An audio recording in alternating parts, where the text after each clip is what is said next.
Cool. So, well, that kind of brings up a point I was going to say, too. We didn't really talk about our holidays much. I've been doing a lot of drawing again. I've been an avid drawer since my 12th birthday. I actually have pictures. My 12th birthday, I got an art set. I guess it would be a little before that, but that really cemented it because I bought in How to Draw the Marble Way. Have you ever seen like those, like, it's a company that makes books. They're like at Michael's a lot, and they're like really dumb, like little girl books, like 101 Ways to Put Your Hair in a Ponytail, and like, you know, stuff like that. And it comes with like little hair things and a plastic side thing, or how to make, you know, origami things for kids. There's just a bunch of goofy stuff like that. Well, they had this one title that was How to Draw the Marble Way. And it was a smaller book. It had Spider-Man on the cover, and it had a little plastic, little zipper with some pens and pencils. I got it because I'd been drawing since I was little. I shouldn't say since I was 12. I've been drawing since I was little. I used to have my own little comic stuff I used to do, my own little like Christian Power Rangers I used to do. But they were literally like circle, down arm, fingers, just around, like really bubbly, just stupid. And they all just kind of stood there, you know, kind of thing. So I got this book, I started drawing, and then my 12th birthday I got this art set from my grandma. I just started drawing like crazy. I started collecting comic books and drawing and writing stories and stuff, and I did it for years and years and years. I don't know the technical, like my mom says I used to draw 12 hours a day, which I just remember always drawing. Like it'd be summer, and we'd be out swimming with friends, and I'd get bored of swimming, and I'd dry off and go in my bedroom, and I'd start drawing for a couple hours, and then I'd go back out and swim with my friends some more, and then I'd come back in, and I'd draw some more, and so like, I just was obsessed with drawing. Like I was homeschooled at this time. My mom would be, I'd just be sitting there drawing, and she's like, you know, teaching stuff, and so, but I kind of, when I got married and stuff, I kind of got away from it. When I first was married, I got more into storyboarding because I got a lot more into filmmaking in high school with my filmmaking class. And so most of my drawing got to where I was just doing storyboards. And then a couple years ago I started doing a little bit more, but more of like, with my Wacom tablet, of doing like concept art or kind of like digital kind of drawing, some stuff just playing around with, but not a lot. And then I kind of got busy, moved, and, you know, started youth pastoring and stuff full time.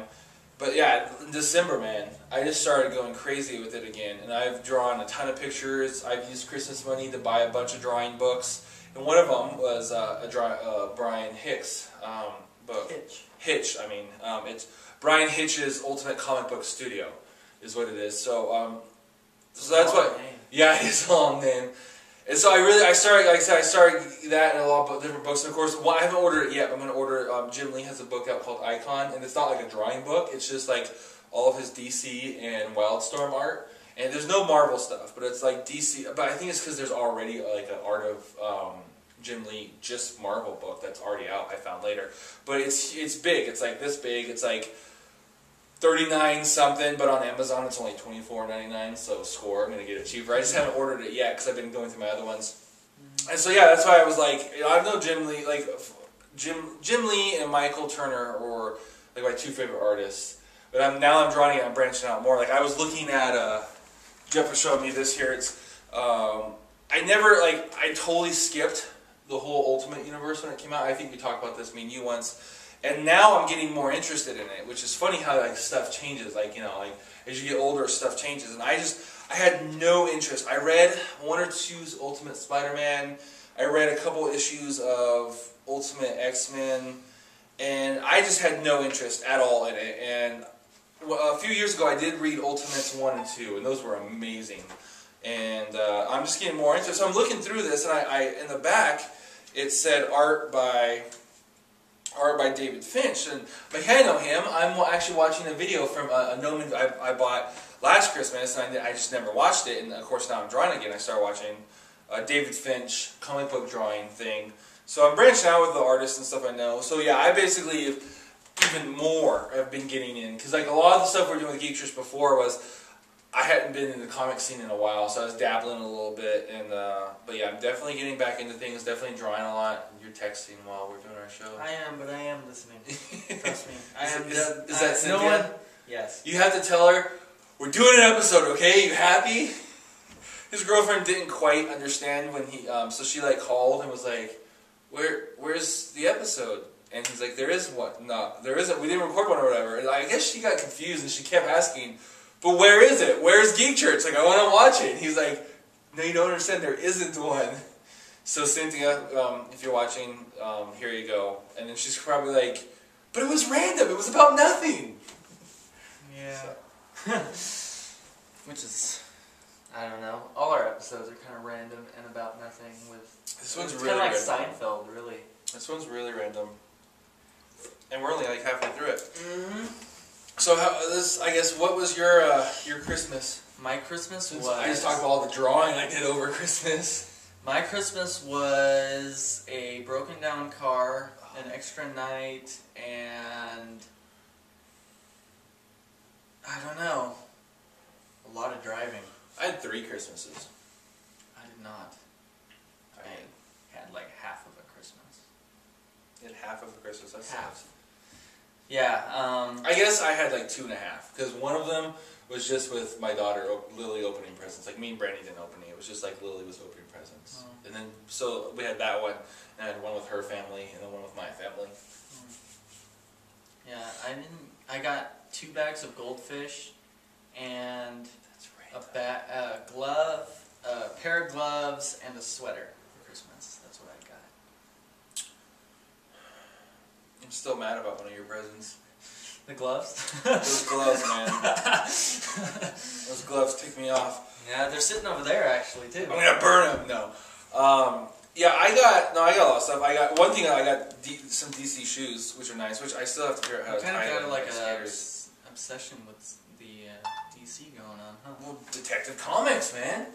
No, I just have the shoes. I was always a Vans guy, but my mom bought me some shoes over Christmas, and because they're out in Fort Bragg, and so there's nothing like anywhere. They're like so she had to do almost all of her shopping online. So for once, I got like everything I wanted, because it's always like, I want this, I want this, I want this. She's like, oh, I can't find that. It's like, well, it's online. And she's like, I don't shop online.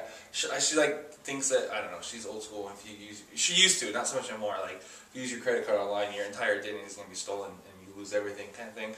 I think she said that to me once, like 5 years ago. So anyways, like, so I'm always like, oh, I want this stuff, but it's like always like harder to find. Like, I want a book on Amazon, or I want, you know, like something, you know, all this kind of stuff. So she had to shop online. So I got like everything I wanted. I got DC shoes, which I love even more than my old Vans. So these are awesome. They're basically the same. They're black with a little bit of red, and they just say DC. It's the Vans. I got a Heroescape Master set, which was amazing. You know, one thing was cool too. It wasn't an actual present, but I bought a new drawing board. I have one that was like passed down from the family. It was my dad's. But I got a new one, and it's bigger. It's the kind that you have the 2 clamp things, and you have the rubber band. So I got that, and because I was tired of my pages ripping, because the other one's just a drawing board, and I'd tape them down, and then they would tear. Sometimes you try not to, but then sometimes they still tear. So I got tired of my pages tearing, so I got this one, and I was at my dad's house drawing, and my dad has a laser engraver, and so he's like, hey, you can put a picture on the back of that. And I'm like, why didn't I think of that? So I go and I spend like a couple hours looking at okay, well, Jim Lee's my favorite artist right now and has been for a while. It used to be like Michael Turner, and then like I also really like Jim Lee, but now it's kind of switched. It's like I really like Jim Lee, and like I still like Michael Turner, but Jim Lee's my favorite. And so I found like this awesome picture of, it's actually the cover of Icon, that book. It's Superman, Batman, and Wonder Woman, and we got it really big on the back of my drawing board. You've seen the small test thing I did. Oh, yeah, it's that really big on the back of my drawing board. So if I'm drawing, I can just like flip it over and look at it and stare at it for like inspiration and stuff. So that's really cool. That was awesome. I'll have to bring it in for the next episodes to show it off. So I'm gonna start posting some of my artwork I've been doing, probably on my Facebook, and then I'll post it on EncounterDigital.tv too. So just to kind of show it. That way, like by the end of the year, because obviously I haven't drawn for a few years, so I'm kind of, you know, it's like I don't suck, but I'm not like comic book level by any means. I'm hoping to be like mostly at comic book level by the end of the year is what I'm hoping. So that'd be cool to kind of see the progression. And I'll just have to like, as I do stuff every month, just put it on the website, and then, you know, as like a blog entry or something, and then by the end of the year, it could be like, look how much it sucks. I was so proud of that. So yeah, I don't do any of those kind of things good. I can tell stories well, but that's about it. I sucked when I started. But I spent like 12 hours a day. Yeah, but like it's one thing some people can draw, and then some people can come up with ideas. And I can't do either one. Like I can't even I'll sit down with a pen and paper, and I'll sit there, and like 2 hours goes by, and it's still a blank white piece of paper. Dude, I always had that problem. Like even when I got a little bit better at drawing, after like years of practicing, I still couldn't. Like I'd just draw a guy standing there. I'd have to if I wanted to do a scene. Something like this, where it's like a bunch of characters, I would actually have to like copy it out of a comic. It's not until this last time I started drawing that I got better at that. It just takes, like I said, a buttload of practice. Lots and lots of time, practice. And even still, I still struggle with it. So one of the books I bought was How to Draw Comic Book Action from Impact Books. I pretty much decided I wasn't going to buy like drawing books anymore, because I'd buy them because they look kind of cool. But then I was like, they all are, I just got tired. I was like, I'm not going to do them anymore. And I'd bought some crappy ones. But then I found Impact books. And Impact makes really good ones. Like that one I told you that I was showing you and stuff. And I got this one. So it has a bunch of examples and kind of teaches you how to do like better action poses, which is kind of what I need if I'm going to start drawing actual comics. Because I want to start drawing actual comics and start taking them, like when we go to the comic conventions and stuff. Like I said, I want to expand Geek Church, and a lot of people, one thing is I'd like to actually have comics in it. And I have this in my own entire universe, not nearly as big as like Marvel or DC, but I have an entire universe from over the years of just like always writing and drawing my own little comics and my characters, and I probably have like, I don't know, 50 superhero characters with villains to go along. So I mean, that's a pretty good sized universe right there. Much more than I could ever do. So my phone's dying. Okay, what else did we say we were going to talk about? I don't know. I know we're going to talk about the end of the world. Oh, the Civil War. Civil War. Yeah, I don't think we can do the... Then again, I guess we don't have to stick to right on an hour. Let's just wait. And do that as a separate episode. Because this is already... I mean, by the time you edit it all down and stuff, it's going to be a little over a half hour. I mean, people don't really want an hour of randomness. It's going to be 30-something minutes as it is, so that's probably good. So, alright, well, I'll just do a little thing to... Because we said we were going to take a break and come back and do Civil War, right? Yeah. Alright, well, we came back, we're back. We lied. We looked at these comics for a little bit, talked about some stuff, and then we decided that this episode's already... around, well, it's like 45 minutes. By the time he edits it down, it's over a half hour. It's probably like 38 minutes, 40 minutes. We have a lot to say about the Civil War. Yes. So we're going to wait until next week to talk about Civil War. So if you guys were all excited, we're very sorry. But we changed our mind. We're going to stop and look at some of these comics some more. And catch us next week for the Civil War. Not a review, but a debate on our stances on the Civil War, which I'm still kind of undecided, I think. I think I'm mostly decided, but I'm not 100%. You might be able to talk me out of my side, so we'll see. I don't know. I'm not even sure where I stand. Yeah, it's like so hard. It's like such a, oh man, such a good story. So we'll see you guys next week for that.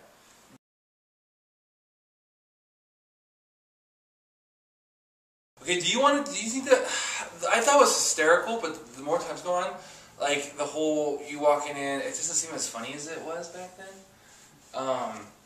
So I'm thinking of, we could still do it, or we could just do regular, and we could just like, and then make a joke about it and say something. Yeah. Or if we want to do, I was thinking like we could start off and it's just like, we're sitting here and I'm like, look upset, and you're like, would it make you feel better if I said I'm sorry? And I'm like, I don't know, just like being goofy, like I'm like all mad or whatever, or we could just start off normal, just like... I don't know, we could try to, like, I'm sure it'll work itself into the conversation eventually, but we could, like... Just not say anything? Yeah.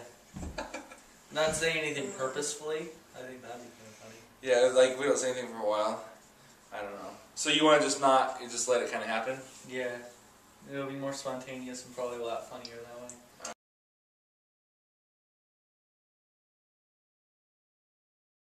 Do you still throw this kind of stuff on the credits, or do you not do that? I wasn't. Should I? Probably not.